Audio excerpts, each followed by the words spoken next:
1991 के लोकसभा चुनाव का बिगुल बज चुका था और हमेशा की तरह कांग्रेस और बीजेपी ने पूरी ताकत झोंक दी थी इस चुनाव को जीतने के लिए। लेकिन इसी बीच नई दिल्ली सीट पर जो हुआ वो किसी ने सोचा नहीं था।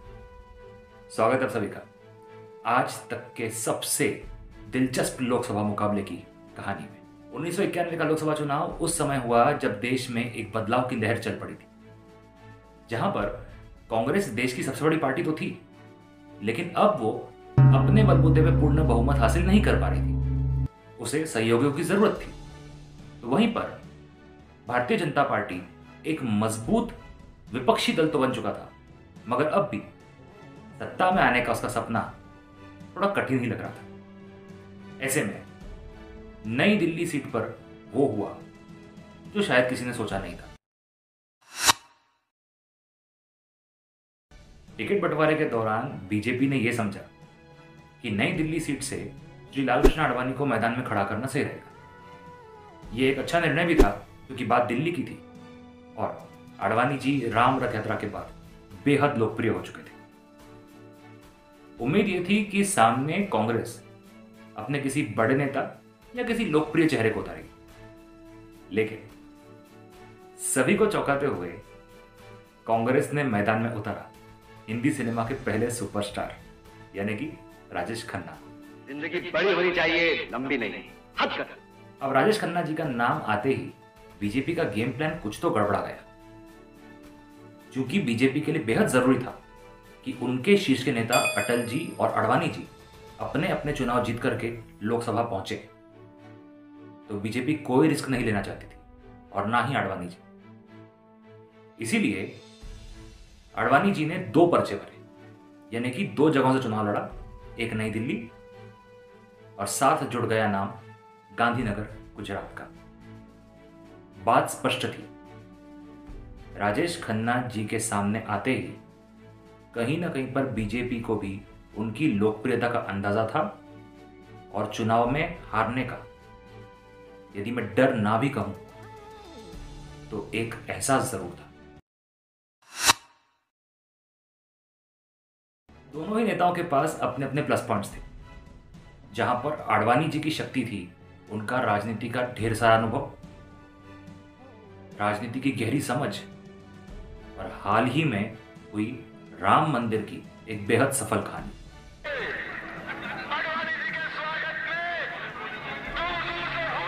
तो वहीं पर राजेश खन्ना साहब बेहद पॉपुलर थे,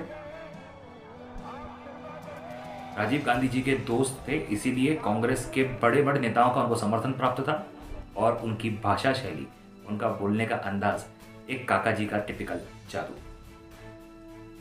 कुल मिलाकर के ये लड़ाई तो बेहद दिलचस्प होने ही वाली थी।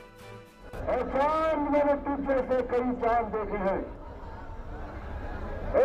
मैंने तुझे से कई चांद देखे हैं, तुझमें तो दाग है, मैंने तो दाग देखे हैं।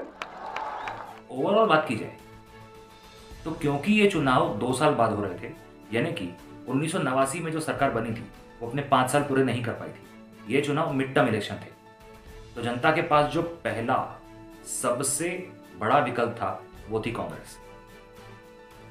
नेशनल लेवल पर यदि आप एडवांटेज की बात करते हैं तो एडवांटेज कांग्रेस, लेकिन यदि आप विशेष नई दिल्ली सीट की बात करते हैं तो आडवाणी जी की राजनीति की समझ बहुत ज्यादा थी और क्योंकि उनका ग्राउंड लेवल के कार्यकर्ताओं से जुड़ाव बहुत अच्छा था, इसीलिए यहां पर मैं कहना चाहूंगा स्लाइट एडवांटेज आडवाणी जी।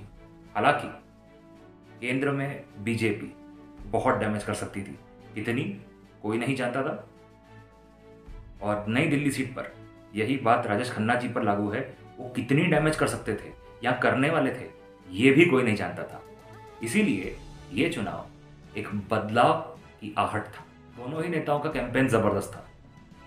जहां पर आडवाणी जी का कैंपेन अपने रैलीज और भाषण के जरिए हिंदुत्व पर स्पॉटलाइट डालता हुआ लोगों में जोश जगा करके उन्हें जोड़ रहा था, तो वहीं पर राजेश खन्ना सेक्युलरिज्म की बातें करके लोगों को एक साथ लाने की कोशिश कर रहे थे और दोनों ही नेताओं की सफलता दिखाई दे रही थी। यह कह पाना अभी भी मुश्किल था कि लहर किस और थी। आखिरकार वो दिन भी आया जब वोटों की काउंटिंग होनी थी। दिल्ली के शाहजहां रोड पर यूपीएससी बिल्डिंग के बाहर कांग्रेस और बीजेपी दोनों के ही समर्थकों की भीड़ थी। दोनों ही आश्वस्त थे कि उनका नेता आज जीतेगा।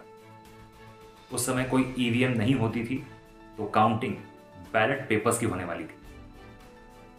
अब जैसे ही काउंटिंग शुरू होती है तो पहला राउंड, दूसरा राउंड, तीसरा राउंड ऐसे करते हुए 7 राउंड की गिनती होने तक राजेश खन्ना ने लीड बनाकर रखी थी। यानी कि आडवाणी जी पीछे चल रहे थे। दिल्ली में एक बहुत बड़ा अपसेट हो चुका था। अपना पहला चुनाव लड़ने वाले राजेश खन्ना बीजेपी के सबसे वरिष्ठ और सबसे सीनियर लीडर्स में से एक लाल कृष्ण आडवाणी को पटखनी देने वाले थे। ये बात राजनीति के लिए बहुत अहम थी। द हिंदू न्यूज़पेपर के वरिष्ठ पत्रकार पंकज वोरा बताते हैं कि राजेश खन्ना यानी कि काका जी के समर्थक इस लीड से इतने खुश थे कि वो नजदीक के गौरी शंकर मंदिर चले गए फूल लाने के लिए। अब जश्न तो होने ही वाला था क्योंकि काका की जीत तय थी। भाजपा के नेताओं में और भाजपा के प्रशंसकों में एक मायूसी की लहर छा गई थी और धीरे धीरे वोटिंग सेंटर के बाहर से भीड़ छटने लगी थी। लेकिन 7वें राउंड के बाद धीरे धीरे बाजी पलटने लगी। आडवाणी जी के वोट्स पड़ने लगे और आखिरकार वो क्षण भी आया जब बीजेपी के समर्थकों ने जोरदार नारेबाजी और जोरदार जश्न मनाना शुरू कर दिया, जो सभी को चौंकाने वाला था क्योंकि खबर ये आ चुकी थी कि लाल कृष्ण आडवाणी जी ने ये सीट महज 1589 वोटों से जीत ली थी। जी हाँ, 1600 वोट से भी कम मार्जिन से लाल कृष्ण आडवाणी जी इस सीट को बचाने में कामयाब हुए थे। ये एक बहुत बड़ी जीत थी बीजेपी के लिए। भले ही मार्जिन कम था, लेकिन आडवाणी जी का जीतना भाजपा के लिए बेहद जरूरी था। अब वे संसद जा रहे थे। राजेश खन्ना जीती हुई बाजी हार गए थे। आडवाणी जी के 93,662 वोटों के मुकाबले उन्हें 92,073 वोट मिले। ये मार्जिन इतनी कम थी कि मानो एक मोहल्ले की जितनी जनसंख्या होती है उतने लोगों के वोट केवल ज्यादा थे आडवाणी जी के पास। लेकिन चाहे 1 वोट हो या 10 लाख वोट, जीत तो जीत है। अब इस जीत को आडवाणी जी के समर्थक तो बहुत खुश थे, लेकिन राजेश खन्ना इस हार को पचा नहीं पा रहे थे। उनके लिए यह हार पर्सनल भी थी और उनकी यहां पर राजनीतिक अनुभव की कमी भी दिखाई देती है, क्योंकि उनके जो इलेक्शन एजेंट थे जग प्रवेश चंद्रा जी, उन्होंने रिकाउंटिंग की मांग ही नहीं की। ये सभी को आज भी एक चौंकाने वाली बात लगती है कि जब मार्जिन इतनी कम थी तो वे रिकाउंटिंग की मांग कर सकते थे और इलेक्शन ऑफिसर्स को रिकाउंटिंग करवा सकते थे। शायद नतीजा कुछ और होता या शायद मार्जिन और कम होती।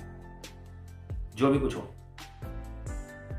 उन्होंने इस हार को स्वीकार कर लिया, नतीजे को स्वीकार कर लिया और आखिरकार नई दिल्ली सीट से आडवाणी जी पहुंचे संसद। राजेश खन्ना साहब ने यहां पर पोलिंग अधिकारियों पर भी कई आरोप लगाए। उन्होंने इलेक्शन कमीशन के ऑफिसर्स के ऊपर यह आरोप लगाया कि उन्होंने कोई चुनाव में धांधली की। अब ये फिर से या तो राजनीतिक अनुभव की कमी है या तो फिर ईगो प्रॉब्लम।